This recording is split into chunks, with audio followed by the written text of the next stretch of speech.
São 7h34. A advogada Carla Capstein, que é advogada especialista em direito eleitoral, é a convidada do TNews de hoje para falar sobre as eleições municipais e trazer informações e análises úteis aí para os nossos ouvintes que se preparam, né, para votar no próximo domingo. Bom dia, Carla, seja muito bem-vinda. Bom dia, Roberta. Bom dia aos ouvintes da Rádio T. É um prazer estar aqui com você hoje para falar desse tema. Obrigada por ter aceito o convite. Antes da gente falar sobre o processo eleitoral, até conversava com a Carla aqui antes da gente iniciar no intervalo, a gente vai falar bastante sobre campanha, mas eu acho bem importante a gente ter uma clareza sobre a questão das funções e competências dos cargos que a gente vai escolher o representante no domingo, de prefeito e vereadores. Em linhas gerais, em que áreas as atuações de prefeito e vereadores são mais relevantes? Bom, a gente tem que pensar que a nossa estrutura de governo ela é uma pirâmide. Então, a gente vem lá do presidente da República, o Congresso, que é quem controla todas as leis, basicamente, do país inteiro, pelo menos aquelas grandes, as maiores, as mais importantes. Aí você desce para as assembleias que têm uma competência residual daquela que sobrou do Congresso, e você desce às câmaras municipais, que têm ainda uma pequena competência residual do que sobrou das assembleias legislativas. Então, basicamente, é mais ou menos essa estrutura. No meio disso, nós temos os cargos executivos, que são o presidente, os governadores e os prefeitos. Então, o que faz um vereador, né? A atuação do vereador, o objetivo da criação da existência do vereador é ter uma proximidade da política com a população. O vereador é quem está mais na ponta para realmente ter uma resposta da população ao qual são os seus anseios. Mas o vereador, ele pode produzir leis ou regimentações que atuam muito no micro, digamos assim, naquele micromundo das pessoas da cidade. Então ele não tem muito, quando o vereador diz assim, não, nós vamos fazer um projeto para alterar a segurança pública. É impossível, ele não pode fazer isso. E como prometem nessa área, né? Muito, porque quando você faz uma pesquisa quantitativa e todos os candidatos fazem, aparece que a primeira preocupação das pessoas é a segurança. Isso em qualquer lugar, e é muito tempo. E realmente é um problema que a gente tem crônico. Só que quem pode cuidar disso é um sistema de leis alterado no Congresso através do governo do Estado e muito pouco pela Prefeitura, muito pouco. Até a Guarda Municipal, a gente tem visto os candidatos prometendo transformar a Guarda na polícia. Na verdade, isso já está em votação no Congresso e não cabe ao prefeito decidir se vai ser polícia ou não vai ser, né? Exatamente. Então, isso é uma outra discussão de muito tempo. Tem muita gente tem que transformar agora, tem que armar a Guarda Municipal. Ontem o STF discutiu esse tema e deu assim uma abertura para dizer que a Guarda Municipal pode fazer, por exemplo, quando tem um crime em andamento, uma busca e apreensão ou uma violação. O STF entendeu que ela tem esse poder um pouco maior. Mas realmente não existe como um prefeito ou como um vereador transformar a Guarda Municipal em polícia. Isso não existe. Quem tem que transformar o Congresso, tem que estabelecer uma lei, sistema de cargos, como é que entra. É toda uma formulação burocrática que não cabe à prefeitura ou à Câmara de Vereadores fazer. Mas, óbvio, é aquilo. O cidadão reclama muito aquele que está próximo, que é o mais próximo, que é o vereador. E nós não estamos falando aqui nem de Curitiba. Curitiba ainda é uma cidade muito grande. O vereador, ainda que mais próximo dos seus grupos, ainda está longe. Mas nós estamos falando de um estado como o nosso, que tem 400 municípios, onde a grande maioria, vou dizer que 350, são pequenos. Então, realmente, o vereador, eles batem na porta do vereador. Então, essa relação, o vereador diz que vai fazer, mas ele não pode, não é que ele não quer. Ele não pode, ele não tem essa competência. A competência dele é bastante restrita, especialmente na questão da segurança, como é na questão da saúde, né? Até que ponto eu posso alterar o sistema de saúde, que eu tenho um sistema nacional como o SUS, por exemplo, uma estrutura toda que passa de novo pelo Congresso. Nem as assembleias legislativas têm muita mobilidade nisso, a não ser criar nas questões de hospitais municipais. Aí sim, aí você pode trabalhar com isso. Mas aí você cria estrutura própria municipal da cidade. Diferente de você estruturar, por exemplo, alguma coisa do SUS, que é impossível. Outras propostas, né? Queria que você falasse mais um pouco sobre o que são propostas recorrentes e que a gente fala que são inexequíveis, né? Porque não tem como o prefeito ou o vereador fazer isso. Estou lembrando de alguns tópicos, né? Que eu vi passar na campanha. Liberação do uso da maconha, proibir o aborto. São pautas, né? Explica pra gente por que são pautas que não tem nada a ver com nem o cargo de prefeito e nem com o cargo de vereador. Roberto, eu acho que a gente precisa primeiro dar uma visão mais ampla, porque desde 2013 e aí 2015 nós começamos num processo de polarização muito grande até que nós chegamos em 2018, uma grande polarização no país que até hoje não se desfez. Ela diminuiu um pouco, mas ela não se desfez.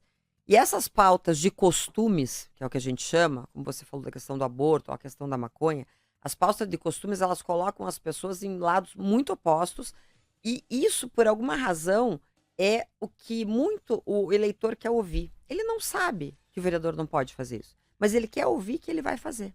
Então, assim, é um sistema assim, eu finjo que eu vou fazer e você finge que acredita e a gente continua. E, na verdade, depois, você não vai ter sequer como cobrar. E esse é um outro problema que a gente tem.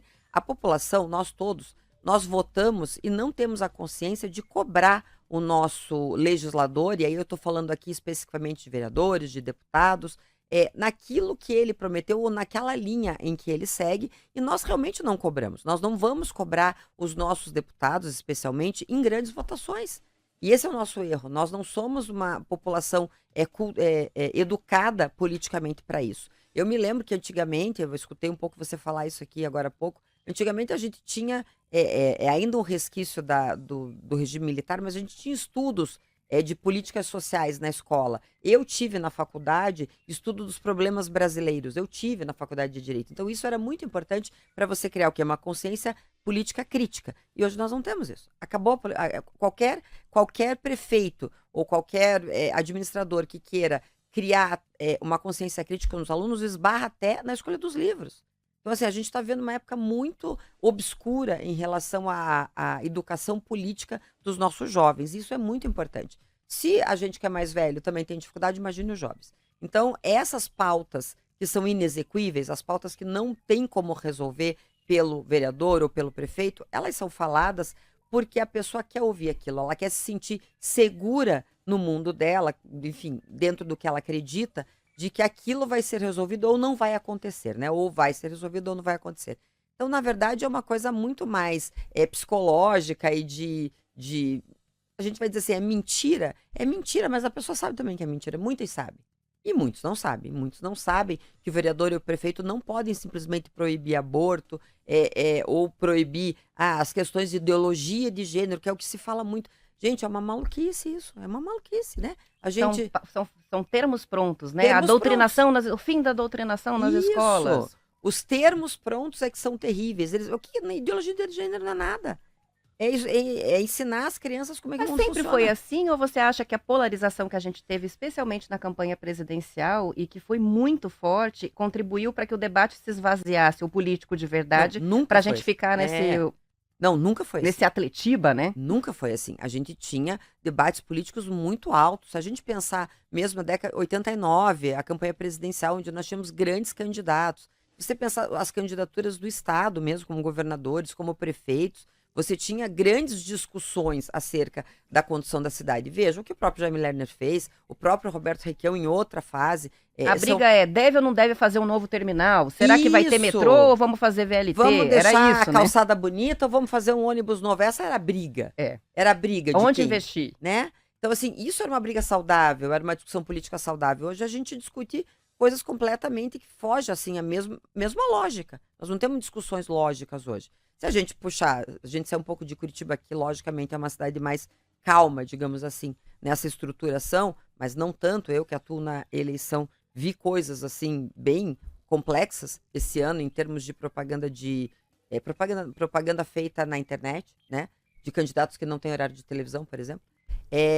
Mas se a gente jogar para São Paulo, é isso. É aquele sentimento de estranhamento que a gente tem. A gente parece que está vivendo numa distopia, que é aquela coisa que não é uma realidade normal de que a gente vivia há 15 anos atrás ou há 20 anos atrás. Aproveitando que você citou São Paulo, né, o Jornal do Globo está destacando que um dado importante da pesquisa Quest, que foi divulgada para a Prefeitura de São Paulo lá no comecinho da semana, passou meio batido. Esse levantamento mostrou que vergonha é hoje o sentimento mais forte do eleitor de São Paulo em relação à campanha. E essa palavra, vergonha, ultrapassou esperança, que era o que aparecia no levantamento anterior, lá mais no início da campanha. Qual que é o saldo, na tua opinião, do que a gente está vivenciando, está quase no fim, mas do que a gente vivenciou, e isso afetou o Brasil inteiro, né? A campanha de São Paulo, na verdade, virou o principal noticiário para o Brasil inteiro. Qual que é o saldo que fica isso para tudo isso que você falou? Sobre a falta de engajamento e envolvimento com a política em si, sobre o debate saudável sobre as questões da cidade. Que saldo fica? É ruim, né? Muito ruim. É o saldo da desinformação. Vou usar uma expressão aqui que não é nem fake news, não é nem mentira, é desinformação. Cria-se histórias, eu odeio a palavra narrativa, mas é basicamente isso. Criam-se histórias que não correspondem à realidade dos fatos, que não são fatos, que nunca aconteceram.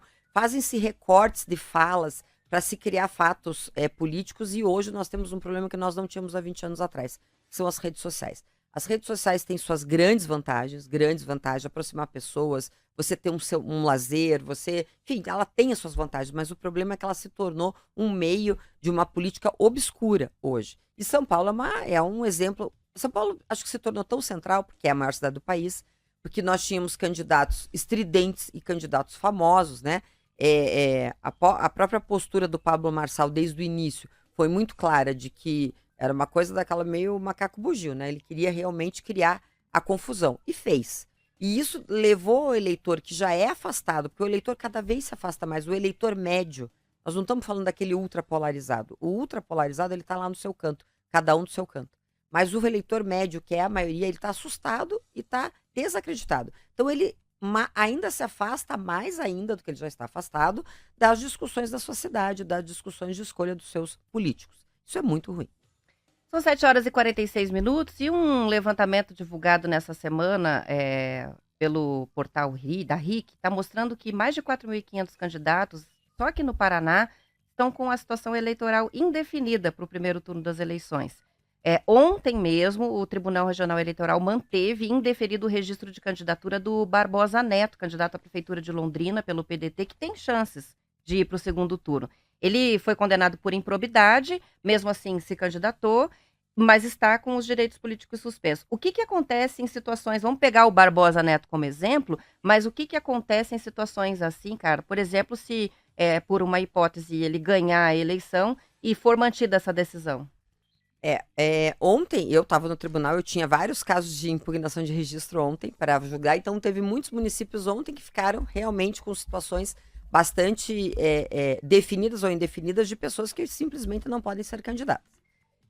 O caso do Barbosa Neto, ele na terça-feira tentou uma medida junto ao Tribunal de Justiça do Paraná, na Quinta Câmara, não conseguiu. Essa medida seria para suspender os efeitos da condenação da improbidade dele, e se ele conseguisse essa medida, realmente ele estaria com a candidatura liberada, né?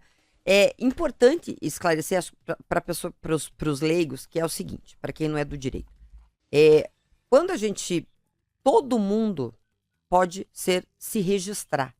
Ah, mas Carla, ele é inelegível, como é que ele fez o registro de candidatura? A gente pode se registrar.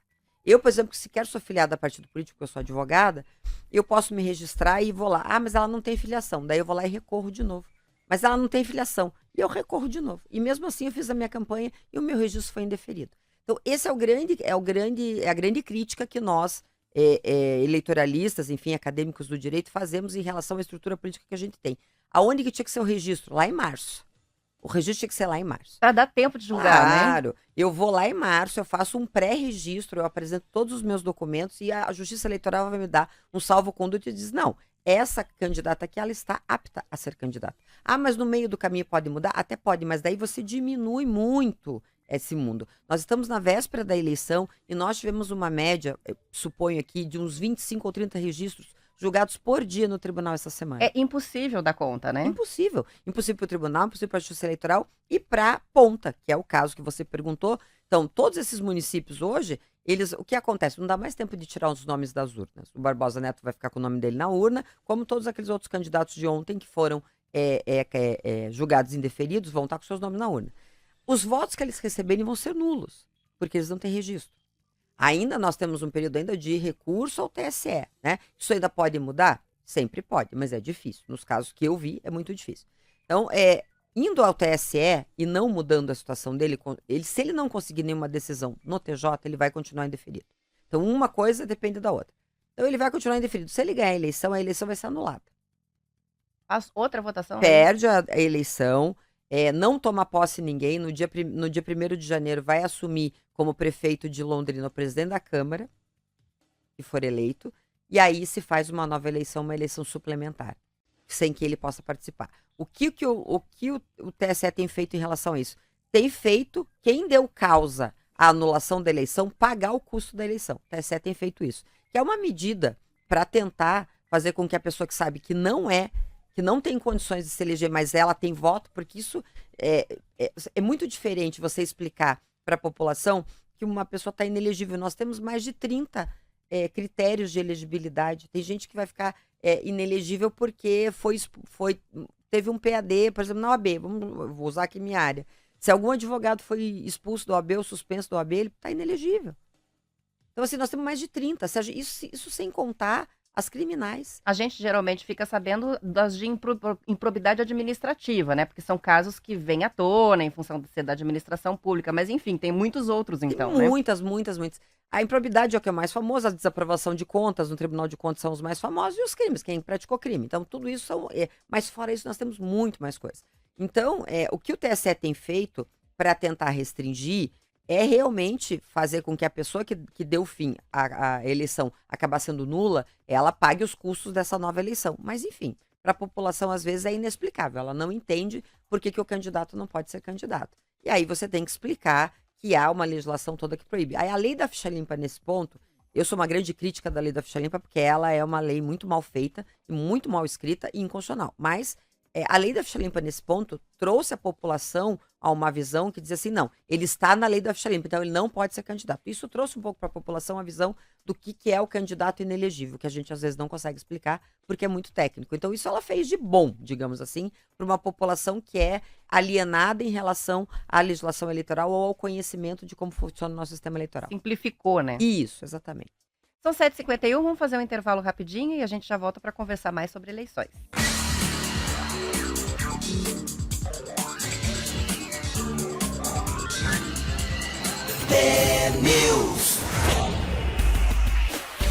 São 7h53. Eu estou conversando com a advogada Carla Capstein, que é especialista em direito eleitoral. A gente, antes do intervalo, falava sobre o caso concreto, né, de Londrina, da candidatura do Barbosa Neto, que está indeferido o registro, e o TRE confirmou isso. E no intervalo, a Carla contava que teve uma situação também que foi definida ontem em Palmital, é isso?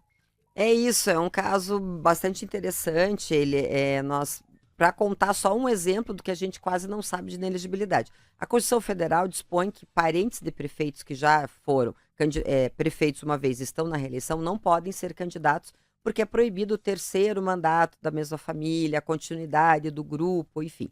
E nós tivemos um caso ontem justamente de uma candidata, eu advoguei contra ela, que ela era casada com o prefeito, ela se separou, disse que o casamento não existia, enfim, deu lá seus argumentos, e o tribunal entendeu que, na verdade, existe uma súmula do STF dizendo que parentes de prefeitos não podem ser candidatos, ponto. Então, assim, isso E está na aí pode Constituição. ser esposa. Esposa não pode também. Não pode, Nem não pode. filhos, nem... Não, só se o prefeito, ou prefeita, no caso, renunciar no primeiro mandato. Então, no primeiro mandato, ou nos primeiros 6 meses do segundo mandato, ele renunciar. Aí você pode. É uma estrutura bastante complexa. Diferentemente da morte. Por exemplo, tivemos 2 casos. Campo Largo, Marcelo Pupi, acho que grande parte da população conhecia ele faleceu de Covid. No começo do segundo mandato dele, foi lá em janeiro, dia 7 de janeiro, se eu não me engano. E o filho dele hoje é candidato em Campo Largo, disputando a eleição no final de semana. E havia uma discussão se ele podia ou não ser candidato justamente sobre a mesma razão. Porque ele ser parente do prefeito que estava no cargo. O entendimento é que é deixar na mão da mesma família, Isso. é quase como, né, se assemelha a um terceiro mandato. Exatamente, essa é a lógica. Mas a morte rompe o vínculo, diferentemente da dissolução do casamento. O divórcio não rompe o vínculo. A morte rompe o vínculo. Esse é o entendimento hoje da justiça, para ser bastante simples. E no caso de Palmital, então, a candidata não vai poder disputar. Ela vai com o nome na concorrer, urna. mas os votos dela vão ser nulos. Nulos. São 7h55. Mudando um pouquinho de assunto, eu queria te ouvir sobre a questão da representatividade feminina nessas eleições, com foco aqui no Paraná. Que cenário que a gente tem? Existe alguma tendência de ampliação do número de mulheres nos cargos a partir dessa eleição? Ou mudou quase nada? Ai, Roberta, é uma tristeza isso, né? É um tema que eu falo há tantos anos, mas assim, infelizmente, na base, quando eu digo base, vereadores, fundamentalmente vereadores, isso não mudou muito, né? A obrigatoriedade dos 30% tem sido obedecida, porque, inclusive, com a sistemática quando o ministro Alexandre de Moraes foi presidente do TSE, Ele disse que não permitiria fraude à cota de gênero e isso assustou muitos políticos. Então, esse ano, se a gente pode apontar uma melhoria, é que realmente os partidos se esforçaram a escolher mulheres que são competitivas, ou ainda que não se elejam, elas têm capacidade de competir, elas realmente querem participar do processo, querem participar do processo político. Porque o que acontecia era, você montava o grupo de homens e escolhia mulheres só para cumprir a cota. Então, isso era fraude à cota de gênero.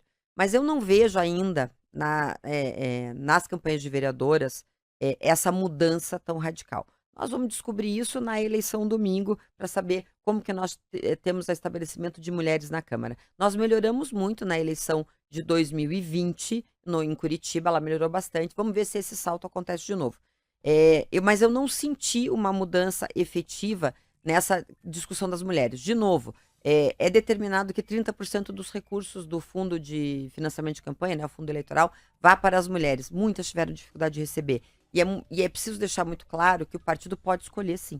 Então, se ele tem 3 mulheres ou 10 mulheres candidatas, se ele quiser dar todo o dinheiro para uma só, que é a única que vai se eleger, ele pode. Então, isso é complicado. Mas enfim, de fato, o partido tem que ter a opção de escolher o candidato mais viável para ele ou o candidata mais viável. Aonde que a gente já vê uma mudança mais eficiente? Nas eleições gerais, de deputadas estaduais e deputadas federais. Isso realmente já tomou um corpo muito maior. E se deixar muito pontuado que quem faz esse trabalho muito bem é a direita. A esquerda largou assim, espectros, né? A centro-direita e a direita faz esse trabalho de organização das mulheres de uma forma muito eficiente. Diferentemente da esquerda, que historicamente integrava as mulheres em sua coisa, em sua estrutura, mas nunca fez realmente um movimento para que isso fosse uma coisa maior. A direita hoje faz. E não é de hoje, na verdade. Eu estudei sobre isso e realmente me surpreendi que desde muito tempo, desde a década de 90, o PFL é quem fazia isso por primeiro, o PSDB fez isso. Então, assim, não é uma coisa que a gente espera, mas isso é coisa do partido de esquerda. Não, não é. Não é. Eles são mais organizados e realmente por isso que nós estamos vendo uma composição de Congresso muito mais à direita, de centro-direita e de direita, né? E eventualmente de extrema-direita, por conta dessa organização que falta aos partidos de esquerda. A gente só tem um minutinho, mas só para concluir, isso vai ter mudança, né, a partir das próximas eleições. Tem mudança na legislação com relação a isso, né, da cota de gênero. Na verdade, assim, ainda não há mudança confirmada. O que nós queremos? Nós queremos cotas de cadeiras, diferente de cota de vaga na disputa da eleição. Uma coisa é ter vaga na chapa, outra coisa é ter cadeira garantida para as mulheres. Então, as cadeiras garantidas para as mulheres, no mínimo de 30%, mudaria esse quadro, porque os partidos se obrigariam. Mas, enfim, isso nós vamos depender novamente de analisar essa próxima eleição de domingo. Votem em mulheres, quem não tiver candidato para vereador, e analisar as próximas eleições daqui a 2 anos. Muito obrigada, Carla, pela sua presença. Quantas informações, né? Obrigada a vocês, gente. É rápido, mas é o que dá para passar. Obrigada. São 7h59. Essa é a advogada Carla Capstein, que é especialista em direito eleitoral. E com isso eu termino o TNews de hoje. Amanhã a gente volta ao horário normal da nossa programação, com o fim do horário eleitoral gratuito. Então, às 6:50 tem mais TNews e eu espero por você. Até lá.